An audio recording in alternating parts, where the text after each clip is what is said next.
दोस्तों, इजराइल को ऐसा लगता है जैसे जंग और युद्ध की आदत हो चुकी है, लेकिन यह आदत उसको भारी पड़ चुकी है। एक ऐसा घटनाक्रम हुआ जिसमें आईडीएफ के सैनिक बुरी तरीके से मारे गए हैं, कुछ हलाक हुए हैं और कुछ हताहत हुए हैं।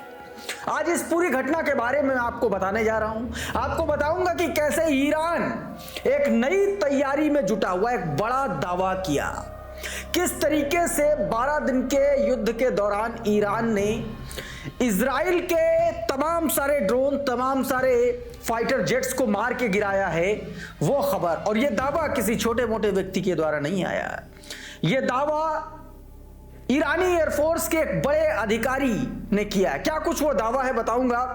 और एक बड़ा घटनाक्रम ब्लैक सी में हुआ है। क्या हुआ है, किसका ऑयल टैंकर उड़ा दिया गया है, सब कुछ बताने जा रहा हूं। लेकिन सबसे पहले जिस खबर की बात मैं करना चाहता हूं वो है सीरिया से जुड़ी हुई।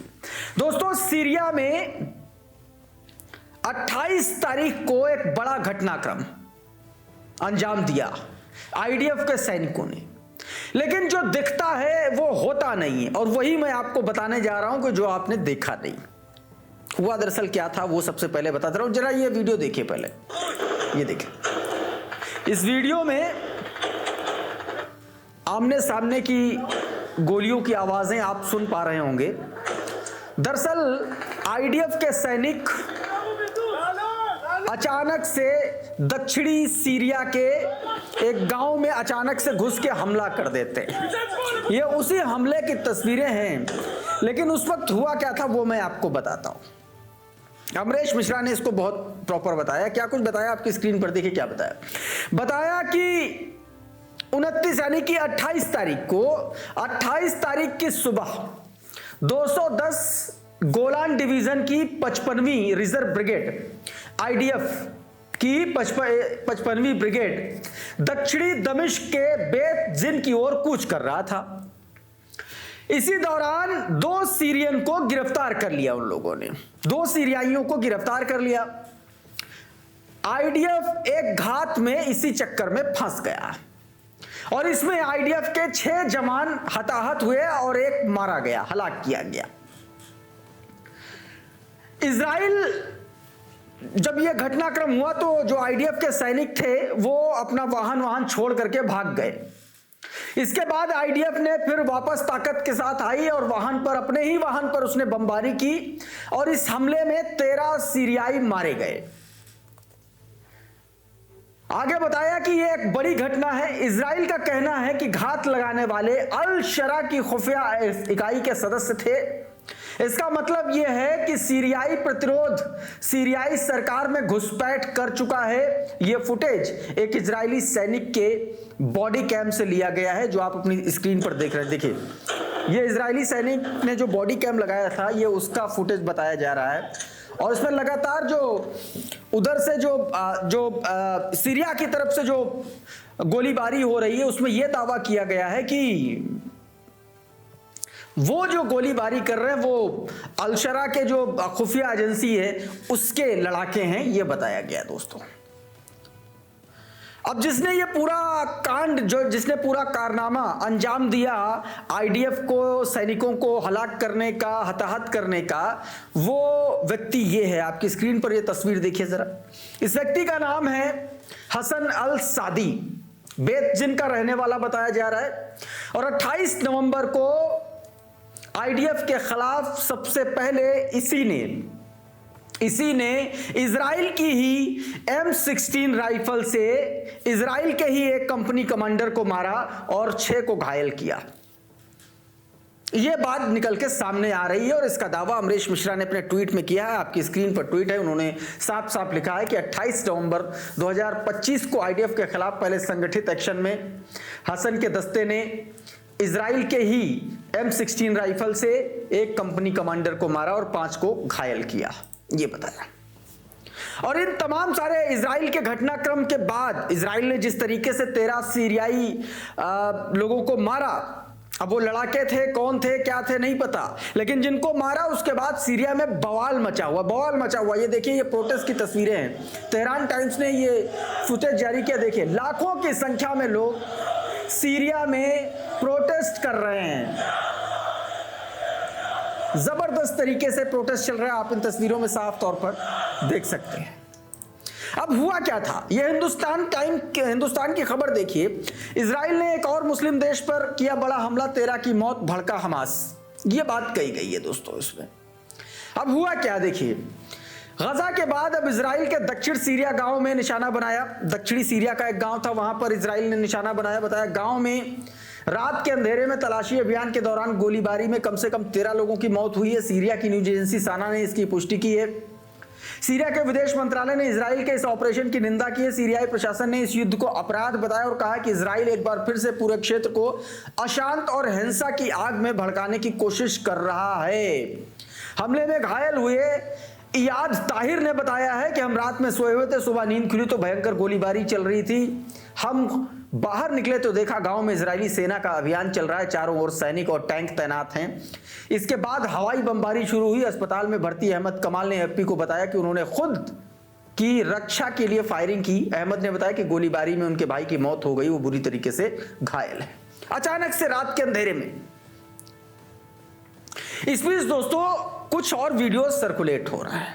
ये वीडियो ईरान की एक एयर स्ट्राइक की तरफ इशारा करते हैं, ऐसा दावा किया जा रहा है। तमाम सारे ट्विटर हैंडल्स पे ये दावा, हालांकि इसकी अभी कोई ऑफिशियल पुष्टि कहीं नहीं है, लेकिन जब से आप देखिए कि इराकी सीमा पर इजरायली ड्रोन देखा गया और उसके बाद जैसे ही एक्टिविटी ईरान ने बढ़ाई और उसके बाद इस तरीके की खबरें आ जाना, ये अपने आप में बहुत संदेह पैदा करती हैं।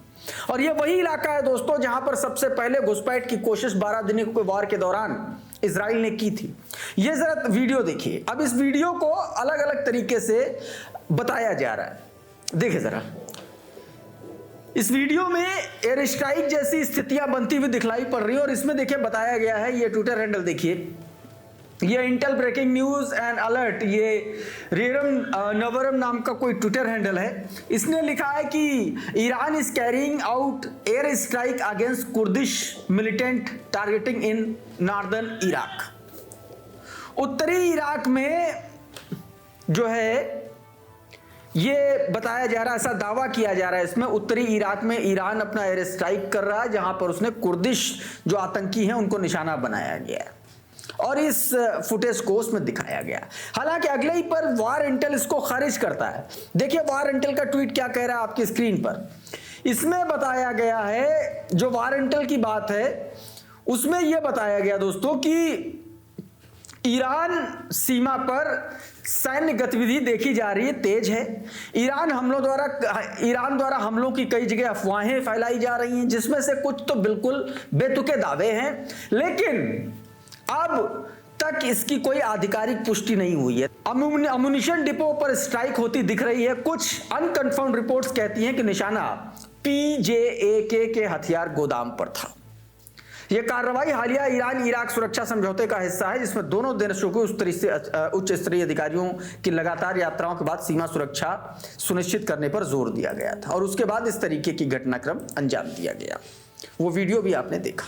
इस बीच दोस्तों ईरान के एक बड़े ऑफिशियल ने, एक बड़े सैन्य कमांडर ने बयान दिया। जरा ये तस्नीम न्यूज एजेंसी की हेडलाइन पढ़िए।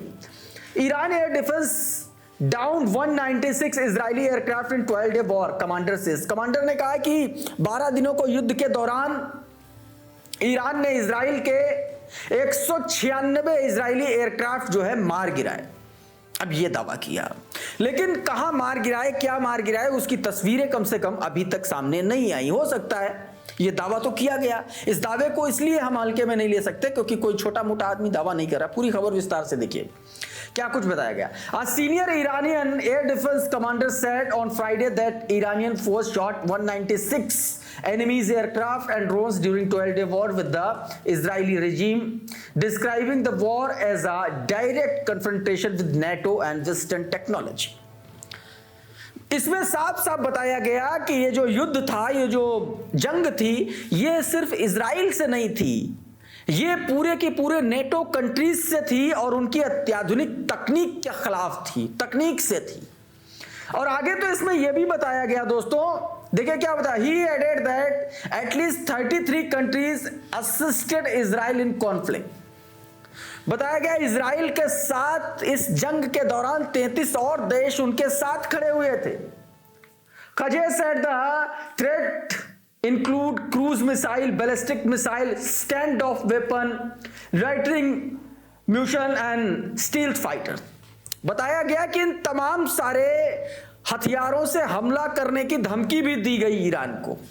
बहुत सारे इसमें दावे किए गए इस पूरी खबर में। अब इस खबर के दावे और ऐसे में यह खबर आना अपने आप में बता रहा है, जब इजराइल के साथ वैसे भी टेंशन चरम पर है, तो क्या एक बार फिर से ईरान जंग के लिए तैयार है, जंग जैसी स्थितियों के लिए तैयार हो चुका है क्या? क्योंकि एक बड़ी खबर और आई है, जरा ये वीडियो देखिए। प्रेस टीवी के हवाले से ये खबर है, उसी ने ये वीडियो जारी किया। देखिए, इसमें बताया गया कि Iranian military naval force unveiled 2 new vessels on the occasion of National Navy Day in the southern port city of Bandar Abbas। 2 नए वेसल जो है ईरानियन नेवी में इंट्रोड्यूस कराए गए और ये उसकी सैन्य ताकत, सैन्य क्षमता दिखाती है। तस्वीरें उसी की हैं, इसमें आप साफ तौर पर देख सकते हैं। ये देखिए। तो दोस्तों, इस तरीके से ईरान लगातार इस तरीके के बयान, अब्बास अरागची लगातार ये बात कहते रहते हैं कि युद्ध टालने का सबसे अच्छा तरीका यही है कि युद्ध के लिए हमेशा तैयार रहो। तो ईरान की वो तैयारी पक्की है। अच्छा, बीते दिनों अयतुल्लाह अली खामेनेई ने भी एक बयान दिया जिसमें उन्होंने कहा कि जो रेजिस्टेंस फोर्सेस हैं उनको और पुश करने की जरूरत है, उनको और मतलब आगे आने की जरूरत है, उनको और आगे बढ़ाया जाना चाहिए ताकि इजराइल की जो दादागिरी है, इजराइल की जो तानाशाही है, उसको डाउन किया जा सके। चाहे वो लेबनान की बात हो, चाहे वो गजा की बात हो, चाहे वो सीरिया की बात हो, हर जगह पर बवाल काट के रखा। तो दोस्तों, अभी के इस वीडियो में बहरहाल इतना ही। बहुत बहुत शुक्रिया, बहुत बहुत धन्यवाद। आप जुड़े रहिए आपके अपने चैनल TCL के साथ। नमस्कार।